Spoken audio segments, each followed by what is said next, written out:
नमस्कार। आज हम रमित सेठी की किताब I will teach you to be rich पर एक गहरी नजर डालेंगे। हाँ, एक रिव्यू के आधार पर। बिल्कुल, ये किताब खास तौर पर उन युवा लोगों के लिए है जो अपना पैसा मैनेज करना शुरू कर रहे हैं और जो मतलब बहुत ज्यादा कंजूसी किए बिना अपने फाइनेंस पर कंट्रोल चाहते हैं। किताब का एक बड़ा आइडिया है ना, कि जिन चीजों से आपको सच में खुशी मिलती है उन पर खुलकर खर्च करो। हाँ, और जिनसे नहीं उन पर कटौती करो।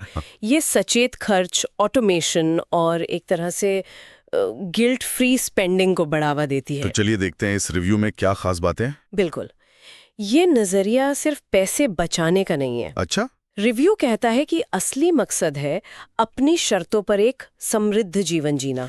मतलब जिसमें संतुष्टि भी हो। हाँ समृद्ध जीवन। हाँ, और इसकी खासियत है इसके प्रैक्टिकल कदम, ऑटोमेशन पर जोर और वो अपराध बोध ना महसूस करने वाला नजरिया। ठीक है, तो ये समृद्ध जीवन पाने के लिए किताब क्या कॉन्क्रीट मतलब क्या कदम बताती है? रिव्यू में कुछ प्लान जैसा था, हफ्ते वाला? हाँ, रिव्यू के मुताबिक किताब एक 6 हफ्ते का प्लान देती है। 6 हफ्ते? हाँ ठीक है। हाँ। पहले कुछ कदम है, जैसे अपने क्रेडिट कार्ड्स को ऑप्टिमाइज करना। ऑप्टिमाइज मतलब सबसे अच्छे रिवॉर्ड वाले कार्ड चुनना, बिल हमेशा पूरा भरना ताकि ब्याज ना लगे। अच्छा। और कभी कभी तो फीस कम करवाने के लिए बात भी करना। अच्छा, ये भी मुमकिन है। ठीक है। और बैंकों का क्या? बैंकों के साथ स्मार्ट तरीके से डील करना, जैसे ऐसे सेविंग अकाउंट्स चुनना जहां ब्याज ज्यादा मिले और ऐसे चेकिंग अकाउंट्स जहां कोई फालतू की फीस ना हो। सही।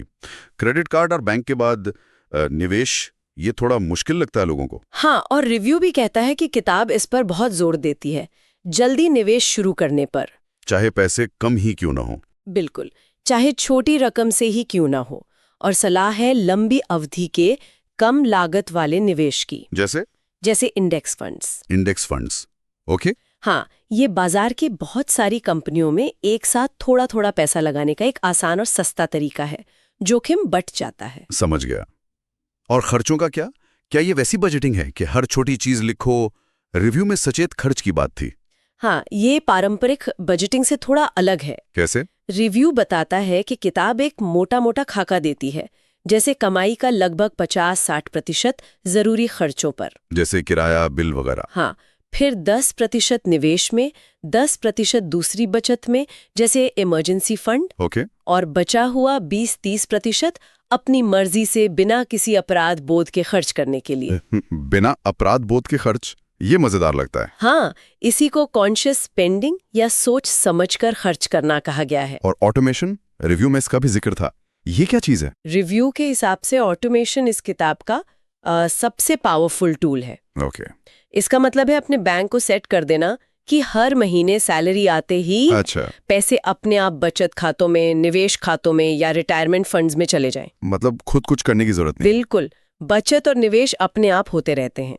लेखक का मानना है कि छोटी छोटी कटौतियों जैसे कॉफी छोड़ना, इन सब पर ज्यादा ध्यान देने की बजाय बड़ी जीत पर फोकस करो। बड़ी जीत जैसे लोन पर बेहतर ब्याज दर पा लेना या फोन बिल, इंटरनेट बिल कम करवा लेना। ये तो प्रैक्टिकल लगता है। Yeah. तो ये तो हुए मेन आइडियाज। रिव्यू में किताब की खूबियां क्या बताई गई हैं? रिव्यू के मुताबिक सबसे बड़ी खूबी है इसके एक्शन लेने लायक कदम। मतलब ऐसे स्टेप्स जिन्हें कोई भी आसानी से फॉलो कर सकता है। अच्छा। भाषा भी सीधी साधी है, कोई मुश्किल फाइनेंस वाले शब्द नहीं। ऑटोमेशन पे जोर देना बहुत प्रैक्टिकल है। और किताब आजकल के जो टूल्स हैं, मोबाइल एप्स, ऑनलाइन बैंकिंग, उनका भी जिक्र करती है। ये अच्छी बात है।